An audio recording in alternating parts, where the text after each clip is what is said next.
오늘 발표된 영시 기준 코로나19 신규 확진자는 289명입니다. 주말 검사 건수가 줄었던 탓도 있지만 그래도 200명대로 내려온 건 2달 반 만인데요. 신규 확진자 대부분이 수도권에서 나왔습니다. 재난방송센터 연결합니다. 이정훈 기자. 오랜만에 300명 아래로 내려왔어요. 오늘 발표된 확진자 현황 어떻게 집계됐나요? 네, 오늘 신규 확진자는 289명입니다. 지난해 11월 23일 이후 77일 만에 200명대를 기록했습니다. 위중증 환자는 2명 감소한 188명인데요. 지난달 초 400명을 넘었던 것과 비교하면 절반 이하로 줄었습니다. 사망자는 3명 늘었습니다. 오늘도 국내 발생 신규 확진자는 수도권에 집중됐습니다.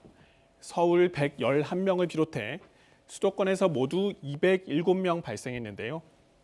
최근엔 다른 지역들이 안정세를 보이면서 수도권의 확진자 비율이 계속해서 80% 안팎을 차지하고 있습니다.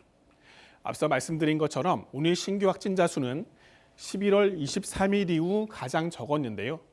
3차 유행의 초기 수준만큼 줄어든 겁니다. 다만 지난달 말 IM 성교에 관련 집단 감염 등의 영향으로 감소세는 최근 들어 둔화한 모습이고요. 지난주에도 주말 영향으로 확진자가 잠시 줄었다가 주중에는 다시 늘어난 적이 있어서 아직 안심할 수는 없는 상황입니다. 지금 주말 영향이라는 게 검사 건수가 줄었다는 얘기잖아요. 그 검사 건수 대비 확진 현황 가끔 좀 헷갈릴 때가 있어요. 좀 자세하게 분석해 주실까요? 네, 최근 일주일 동안 신규 확진자 수와 검사 건수를 비교해 봤는데요. 주중에는 보시는 것처럼 하루 7만에서 8만 건씩 검사를 시행했습니다. 그런데 이렇게 주말에는 절반 수준으로 줄었는데요.